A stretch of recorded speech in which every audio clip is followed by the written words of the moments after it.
The rain fell with a force that made the city feel smaller, colder, and unforgiving. Streetlights blurred into glowing streaks, and the night swallowed every sound except the relentless drumming of water on asphalt. Inside a quiet parking lot, a black luxury car stood like a fortress against the storm. No one would imagine that in its shadow, a desperate moment was unfolding, one decision away from changing multiple lives forever. A thin girl, no older than 10, clutched a frail child to her chest as she pressed herself close to the car door. Her hair was soaked, her clothes clinging to her skin, but she barely noticed. All her attention was on the small boy in her arms. His breathing was shallow, his body burning with heat despite the cold night air. She whispered to him over and over, promising things she wasn't sure she could keep, because promises were the only power she had left. Moments earlier, she had slipped into the back seat when she realized the door was unlocked. Not to steal. Not to hide forever. Just to escape the rain for a few minutes and keep her brother warm. She knew it was risky, but fear of the storm was nothing compared to the fear of losing him. When the car door suddenly opened and a man stepped inside, her heart nearly stopped. He was young, well-dressed, his presence confident and controlled, someone who clearly belonged to a world far from hers. The moment he glanced into the rearview mirror and their eyes met, time seemed to freeze. Shock crossed his face. Fear crossed hers. Instinctively, she wrapped her arms tighter around the child, shielding him as if her small body could block everything bad in the world. "Please," she whispered before he could speak, her voice shaking but determined. "I won't take anything. Just let us stay until the rain slows down. My brother is sick." The child let out a weak sound, barely louder than the rain. The man's gaze shifted from the girl to the boy, and something inside him changed. In that instant, the distance between wealth and poverty, power and helplessness, collapsed into a single heavy question, one that demanded an answer. The man sat frozen in the driver's seat, his hand still gripping the door handle as if letting go would break the fragile moment. He had built his life on control, numbers, decisions, outcomes, but none of that prepared him for the sight behind him. The girl's eyes were wide yet steady, not begging for comfort, only for a chance. The child in her arms stirred again, a faint sound escaping his lips, and it echoed louder in the man's chest than the storm outside. He turned fully in his seat, studying them more carefully now. The girl looked exhausted in a way no child ever should. Her shoulders were tense, her posture protective, as though she had learned long ago that no one else would step in if she didn't. "How long has he been like this?" he asked, surprised by the softness in his own voice. He expected her to hesitate, but she answered immediately, as if she had rehearsed this moment many times in her mind. "Since yesterday," she said. "I tried to keep him warm. I gave him what medicine we had, but it's gone now." She swallowed hard, glancing down at her brother before meeting the man's eyes again. "He just needs somewhere dry. Just for a little while." Outside, the rain showed no sign of mercy. The parking lot was empty, the building dark, the city uninterested in what was happening inside one expensive car. The man checked his phone, then the time on the dashboard.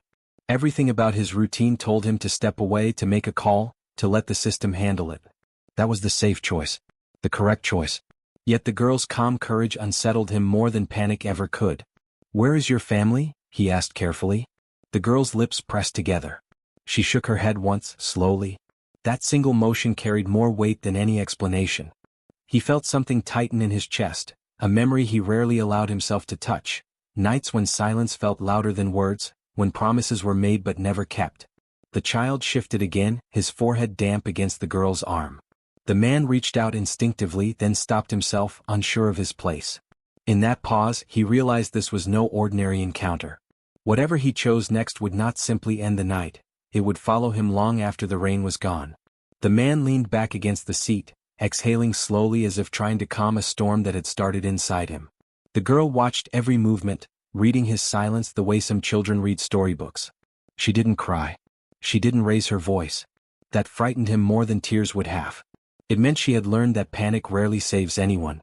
He finally started the engine, not to drive away but to turn on the heater. Warm air filled the car, fogging the windows and softening the sharp chill that had settled into the girl's hands. She noticed immediately. Her shoulders relaxed just a little, though she said nothing. Instead, she adjusted her grip on her brother, rubbing his back in slow, steady motions, as if warmth alone could will him to be better. "My name is Ethan," the man said, breaking the silence. "What's yours?" "Lena," she replied after a moment. "And this is Noah." Ethan repeated the names quietly, committing them to memory. He had signed contracts worth millions without hesitation, but saying their names felt far more serious, as if it bound him to something he couldn't walk away from. He asked a few more questions, where they had been, how long they had been outside, but stopped when he saw Lena's fingers tighten. She wasn't hiding information, she was guarding dignity. That realization struck him hard. This wasn't a story she wanted pity for. It was a reality she was surviving. Noah let out a soft cough and Ethan flinched. The sound was wrong, too weak, too strained. Ethan reached for his phone again, then paused. He knew the consequences of that call. He also knew the risk of doing nothing. The rain hammered harder against the roof, trapping them in a bubble of time where choices could no longer be postponed.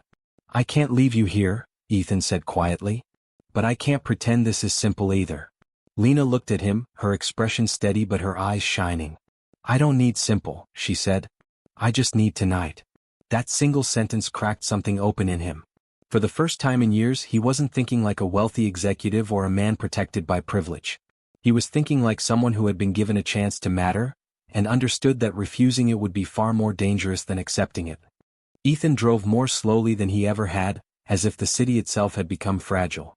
Every turn felt deliberate, every stoplight an opportunity to glance in the mirror and reassure himself that this was real. Lena sat quietly in the back seat, her eyes never leaving her brother's face. The glow of passing streetlights traced soft shadows across her expression, revealing exhaustion layered over fierce resolve. The apartment building rose ahead of them like a glass monument, all clean lines and quiet luxury. It stood in sharp contrast to the storm outside, and to the lives now crossing its threshold. Ethan parked in the private garage and turned off the engine. For a moment, none of them moved. The sudden silence felt heavy, almost sacred. Inside the elevator, Lena shifted Noah's weight without complaint.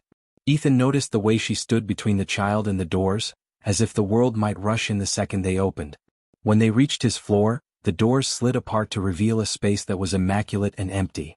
The lights flicked on, illuminating furniture chosen for appearance, not warmth. No laughter lived there. No memories lingered on the walls. Lena took it all in with a careful gaze, not wonder, not envy, but calculation. She noticed where the rooms connected, where the windows faced, where they could rest safely. "Do you live here alone?" she asked. "Yes," Ethan answered, and the truth of it echoed louder than he expected. He guided them to the guest room, a space untouched since the apartment was purchased. Fresh blankets came out of sealed packaging, the bed finally put to use.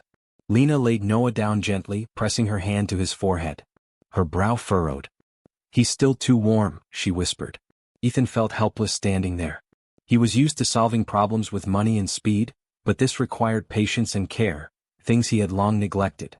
"I know someone who can help," he said, choosing his words carefully. "A medical professional.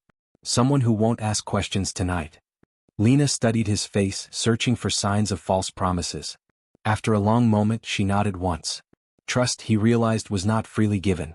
It was earned in fragments, and tonight, he had been allowed only the smallest piece. The minutes stretched painfully as they waited. Ethan moved through the apartment with a nervous energy, setting water to warm, searching cabinets he had never truly used, realizing how unprepared his carefully built life was for something real. Lena remained by the bed, whispering soft words to Noah, her voice steady even when her hands trembled. She never asked for comfort. She never sat down. It was as if resting would mean letting her guard fall. When the doorbell finally rang, Ethan felt relief rush through him, followed immediately by fear. This choice, this moment, could still unravel everything. The visitor entered quietly, assessed the situation with calm precision, and focused entirely on the child. Lena watched every movement closely, her eyes following each gesture, every expression.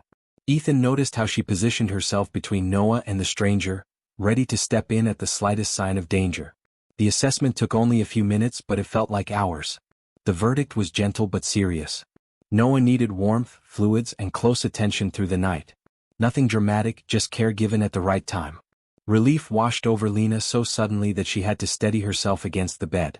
She exhaled a breath she seemed to have been holding for days. After the visitor left, the apartment felt different. Softer. Warmer.